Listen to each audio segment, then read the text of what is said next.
अस्सलामुअलैकुम बच्चों, कैसे हैं आप सब। उम्मीद है आप सब खैरियत से होंगे और जमकर पढ़ाई कर रहे होंगे। तो यार आज जो हम पढ़ने वाले हैं वो है बेसिकली हमारे जो है वह एमसीक्यूज, मल्टीपल चॉइस क्वेश्चन। क्या देखेंगे आज हम? मल्टीपल चॉइस क्वेश्चन को हम देखेंगे कि क्या क्या है। तो बहुत ही ये सारे के सारे आपको जो एमसीक्यूज दिए हुए हैं, ये एमसीक्यूज बहुत ही सिंपल है। सारे एमसीक्यूज बहुत ही सिंपल है। बिल्कुल ही लॉजिकल बात तो इनके अंदर है ही नहीं। मतलब इनके अंदर जो है वो कॉन्सेप्चुअल बात है। कोई लॉजिक नहीं लगानी, कुछ भी नहीं करना। आपने जस्ट कॉन्सेप्ट को देखना है कि क्या कॉन्सेप्ट दिया हुआ है, आपने पीछे जो है वो क्या क्या कॉन्सेप्ट पढ़ा हुआ है, और उसको आके यहाँ पे अप्लाई कर देना है बस। क्या करना है? अप्लाई कर देना है। पीछे जो जो चीज़ें पढ़ी हैं वो सबको अप्लाई कर देना है यहाँ पे। तो चलिए लेक्चर को शुरू करते हैं। अस्सलामुअलैकुम, बिस्मिल्लाहिर्रहमानिर्रहीम। तो सबसे पहले हमारा फर्स्ट एमसीक्यू जो होने वाला है वो होने वाला है this: which method of heat transfer require direct contact between particles. तो हमने यार पढ़ा था, अगर आपके पास कोई ब्लॉक हो ए, तो उसको अगर हम हीट करें यहाँ से, ठीक है, हमने फ्लेम दे दिया उस ब्लॉक को। अगर मैं इसको सही से बनाऊँ ज़रा, ठीक है, तो हमने क्या कर दिया, उस ब्लॉक को नीचे से जो है वो फ्लेम वगैरह दे दिया। तो हमने क्या कहा था, यहाँ से हो रहा है बेसिकली, ये जो फ्लेम है, इस फ्लेम की वजह से फ्लेम टकरा रही है इस सरफेस के ऊपर, या इस ये जो बाउंड्री है, ये जो साइड है, साइड के ऊपर टकरा रही है किसी भी बॉक्स के। और इस साइड के ऊपर जो पार्टिकल्स होंगे बॉक्स के, उनके साथ जो है हीट का एक्सचेंज करेगी। तो उसको कहा जाता है डायरेक्ट कॉन्टैक्ट। बट ठीक है, बेसिकली यहाँ पे क्या हो रहा है, डायरेक्ट कॉन्टैक्ट हो रहा है। हमने यही पढ़ा था। और जब डायरेक्ट कॉन्टैक्ट होता है पार्टिकल्स के बीच में, तो क्या हुआ देखें, ये जो हीट आई थी, इन हीट की वजह से जो इस जगह के ऊपर ये वाली चीज़ जो है ना, मैं नीचे बना रहा हूँ। तो यहाँ पे जो आपके पास जो साइड था, जिस साइड का आपने जो है वो फ्लेम वगैरह दिया था, तो वहाँ पर जो पार्टिकल्स होंगे वो एनर्जी गेन करेंगे। एनर्जी गेन करके आप अपने ऊपर वाले पार्टिकल को, अपने सराउंडिंग वाले पार्टिकल को एनर्जी देंगे। कैसे करके देंगे? वाइब्रेट करके ऊपर नीचे अपनी मीन पोजीशन की तरफ ऐसे जाएंगे, फिर ऐसे आएगा पार्टिकल, फिर ऐसे जाएगा, फिर ऐसे ऊपर आएगा पार्टिकल। ऐसे हमने पढ़ा था ना। तो ये सारी चीज़ें हमने पढ़ी थी कंडक्शन के अंदर। मैंने आपको पूरा रिवाइज करवा दिया यार, और क्या चाहिए आपको। अब आते हैं MCQ 11.2: which causes convention current in liquid and gases. भाई ऐसी कौन सी चीज़ है जिससे कन्वेंशन करंट लिक्विड के अंदर आ जाता है, गैसेज के अंदर आ जाता है? देखिए, हमने क्या पढ़ा था, constant movement of particles in all direction, ये पढ़ा था हमने। The rising of warm air region and sinking of cooler region, ये पढ़ा था ना, बी आंसर हुआ इसका। The conduction of heat through the medium, the reflection of the heat waves. अब मैं कहता हूँ कि कैसे ये बी आंसर सही हुआ। देखिए, हम कन्वेंशन की जब बात करते थे, कब बात करते थे, हमने पहले कहा था कि यार आपकी जो कोल्ड एयर होती है, ठीक है, कोल्ड पार्टिकल्स हैं, किसी भी चीज़ के कोल्ड पार्टिकल्स हैं, या कोई भी कोल्ड रीजन है, तो वहाँ पे जो कोल्ड पार्टिकल्स होंगे वो बेसिकली नीचे की तरफ आ रहे होते हैं, ठीक है। और जो आपके पास हॉट पार्टिकल्स होते हैं वो बेसिकली ऊपर की तरफ जा रहे होते हैं। तो हॉट ऊपर आ रहे जा रहे होते हैं, और कोल्ड जो है वो नीचे जा रहे होते हैं। तो अगर हम देखें, हॉट ऐसे ऊपर जाएंगे, कोल्ड से नीचे आ रहे होते हैं पार्टिकल्स। जैसा हमने जो है वो सन के अंदर पढ़ा था, सन वगैरह की हीट हमने आपको नहीं बताया था। सन की जो हीट आ रही है सराउंडिंग से, वो रेडिएशन की मदद से आ रही है, ठीक है। अब रेडिएशन की मदद से सन की जो हीट है वो अर्थ के अंदर आ गई, अर्थ के अंदर वो हीट चली गई। अब एयर में जो एयर के अंदर जो पार्टिकल्स हैं, एयर जो है आपकी, उस एयर के जो पार्टिकल्स हैं वो हीट को एब्जॉर्व करके वो क्या करेंगे, हॉट पार्टिकल्स ऊपर जा रहे होंगे, कोल्ड पार्टिकल्स नीचे आ रहे होंगे। ठीक है ना, ये हीट आई, जो पार्टिकल्स है सराउंडिंग में, उन्होंने हीट एब्जॉर्व की, वो ऊपर चले गए। और जिनके पास हीट नहीं है वो नीचे आने लग गए। क्योंकि भाई कुछ पार्टिकल्स जो हैं, आप जगह क्रिएट करेंगे ना, आपके पार्टिकल्स ने हीट को एब्जॉर्व किया, तो वो ऊपर जा रहे हैं, तो ऊपर जगह जो है क्रिएट करने के लिए जो ऊपर कोल्ड पार्टिकल्स है वो नीचे की तरफ आएंगे, क्योंकि उनकी डेंसिटी भी ज़्यादा है, ठीक है। उनकी डेंसिटी ज़्यादा है, मास पर वॉल्यूम ज़्यादा है। Cold particle, old hot particle के कंपेरिजन के अंदर कोल्ड पार्टिकल की जो है वो डेंसिटी ज़्यादा है, इस वजह से वो नीचे आएगा। ये सारी चीज़ें हमने पढ़ी थी। तो बेसिकली क्या हो रहा था, वहाँ पे जो है आपका सिंकिंग हो रही थी कोल्ड रीजन की, और राइजिंग हो रही थी वार्म रीजन की, यही बात हो रही थी। अब हम आते हैं अपने नेक्स्ट एमसीक्यूज की तरफ। अच्छा जी, आपने कॉन्सेप्ट तो पूरा पढ़ लिया, लेकिन भाई प्रैक्टिस कहाँ से करोगे?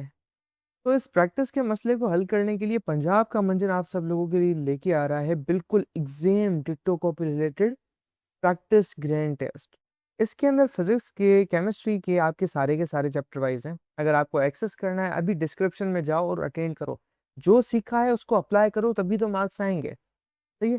इसके अलावा अगर आपको नोट्स चाहिए, आपने कहा सर लेक्चर तो बहुत बड़ा है, हमें पेपर की तैयारी करनी है, तो उसके लिए अगर आपको नोट्स चाहिए, आप हमारे नोट्स बिल्कुल ये हाई क्वालिटी वाले प्रीमियम ले सकते हैं, इस्तेमाल कर सकते हैं। अगर ये आपको बिल्कुल फ्री में चाहिए, अभी डिस्क्रिप्शन में जाओ, तुम्हें व्हाट्सएप ग्रुप की लिंक बना, तुम्हें हमारे व्हाट्सएप चैनल की लिंक बने, या तुम हमारे इस नंबर पे तुम्हें नजर आ रहा है, यहाँ पे नीचे ऊपर नंबर है, इस पे जाके मैसेज करो, उसमें हमें नोट्स हैं, हम आपको ग्रुप में ऐड कर देंगे, और वहाँ पे सारे के सारे ऐसे हाई क्वालिटी प्रीमियम नोट्स का आपको मिलेगा एक्सेस, आपके chapter 1, chapter 2, physics, bio chemistry में तमाम सभी। ठीक है।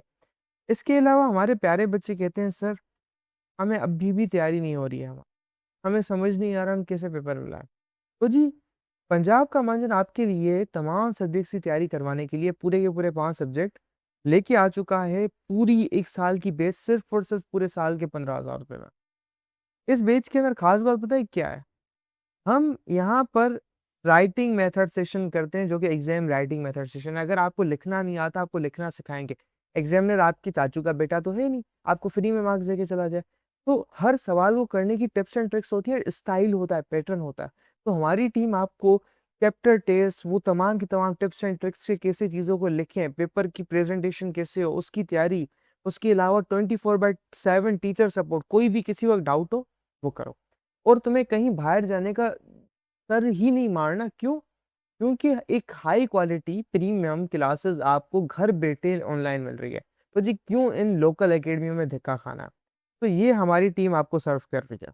जो है क्या कहा जा रहा है, the natural phenomena caused by the convection current is, भाई क्या होता है अर्थ को एक, इसको मैं से नहीं, इसको मैं सही करूँ, इसको मैं हाईलाइट कर देता हूँ कि आपके लिए आसानी हो जाएगी। सही।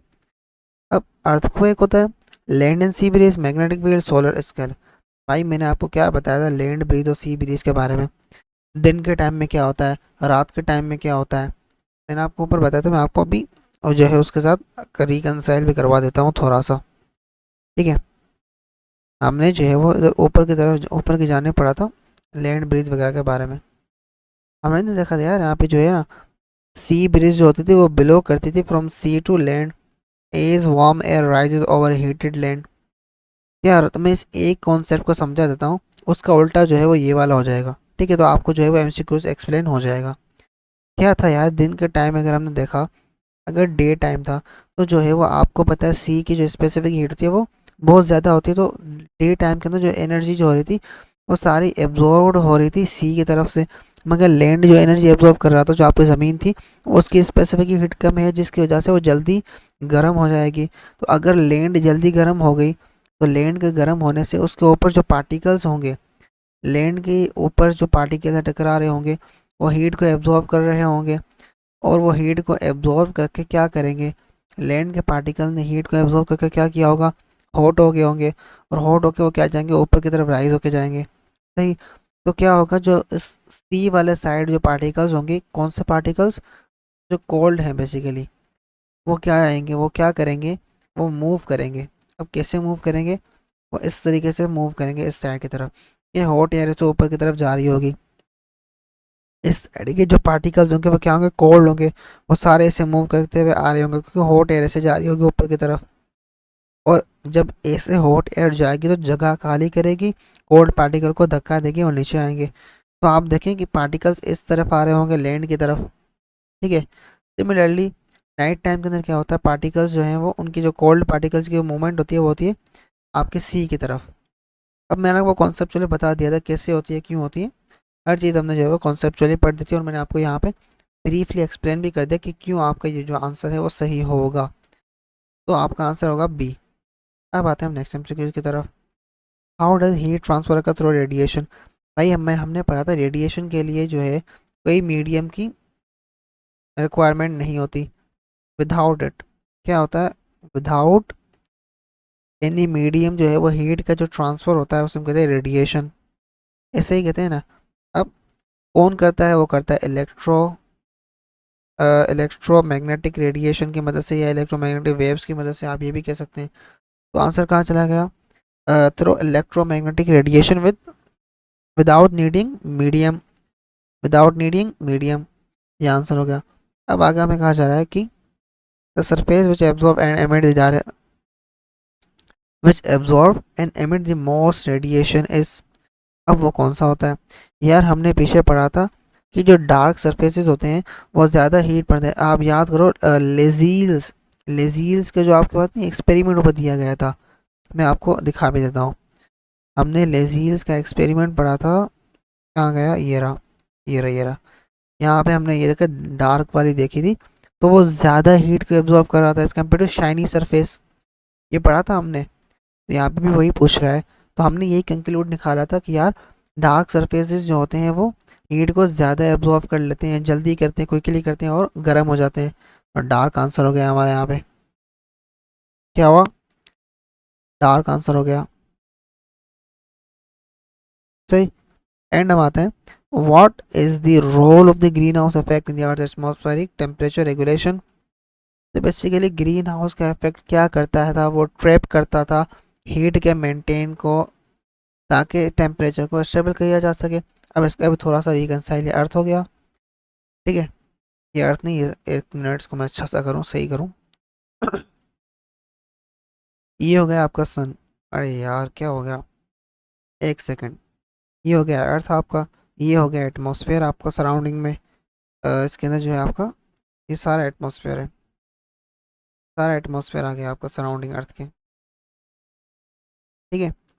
और ये आ गया आपका सन, ये आ गया आपका छोटा मोटा सा सन, ठीक है, छोटा मोटा सन आ गया। तो इसके अंदर हमने क्या पढ़ा था कि सन से आपके पास रेडिएशन आ रही होती है, ठीक है। सन से आपके पास रेडिएशन आ रही होती है, कुछ शॉर्ट वाली होती हैं, कुछ लॉन्ग वाली होती हैं। शॉर्ट वाली जो होती है उनको जो है वो आपका एटमॉस्फेयर जो है वो अलो कर देता है, अंदर आ जाए आप। लॉन्ग वाले को नहीं करता, ठीक है। अंदर आने के बाद वो शॉर्ट वाली जो है रेडिएशंस जो हैं, उनकी जो एनर्जी है वो अर्थ के अंदर जो चीज़ें हैं, प्लांट हैं, लोग हैं, वो एब्जॉर्व करेंगे। एब्जॉर्ब करने के बाद तो उनकी एनर्जी कम हो गई होगी, जो रेडिएशन है उसकी, तो कम होने की वजह से क्या हुआ होगा, उसकी जो है वेवलेंथ शॉर्ट से लॉन्ग हो गई होगी, शॉर्ट से लॉन्ग हो गई होगी। तो अब लॉन्ग होने के बाद जब वो रेडिएशन अर्थ से बाहर जाने की करेगी, तो उसको अलो नहीं किया जाएगा, क्योंकि एटमॉस्फेयर के अंदर आपके पास CO2 होता है और आपके पास जो है वो वाटर वेव्स होती हैं। क्या होती हैं? Water waves. वो अलो नहीं करती हैं किसी भी आपके पास जो है वो लॉन्ग वेवलेंथ वाली रेडिएशन को, ना वो इन हो सकती है ना वो आउट हो सकती है, ये हमने पढ़ा था। इसकी वजह से क्या होता है, आपकी रेडिएशन अर्थ के अंदर ही रह जाती हैं, ट्रैप हो जाती हैं, और आपकी जो अर्थ का टेम्परेचर है वो इंक्रीज होता जाता है और मेंटेन होता है किसी स्पेसिफिक टेम्परेचर की तरफ, जितना हमें जो है वो रिक्वायर है। मगर क्या होता है, जब हद से ज़्यादा हीट ट्रैप होती जाए, ज़्यादा रेडिएशन ट्रैप होती जाए, कार्बन डाइऑक्साइड एक्सेसिव होती जाए, तो आपके पास आ जाता है ग्लोबल वार्मिंग, और पूरी दुनिया का, पूरे अर्थ का टेम्परेचर राइज हो जाता है, किसने कितने कितने, किसी न किसी सेल्सियस से 1.2.3.4 एनीथिंग एल्स, कुछ भी हो सकता है, ठीक है। और वो जो ग्लोबल वार्मिंग होती है वो अनअवॉइडेबल होती है, अवॉइडेबल होती है, उसे हम अवॉइड कर सकते हैं। बहुत सारे मेजर्स होते हैं जो हमें लेने पड़ते हैं, ठीक है। तो अब हम देखते हैं ग्रीन हाउस इफेक्ट के अंदर क्या था, ट्रैप कर देते हैं, ये वाला 3 नंबर आंसर था इसका। अब लास्ट हमसे क्यों, the sun's heat reaches the earth, कैसे रीच करती है भाई सन से हीट, मैंने अभी आपको बता दिया था, वो होते थ्रू रेडिएशन या इलेक्ट्रोमैग्नेटिक वेव्स। तो यही था मेरे ख्याल से लास्ट MCQs। ओके, तो मिलते हैं नेक्स्ट लेक्चर के अंदर, तब तक के लिए गुड बाय, अस्सलाम वालेकुम।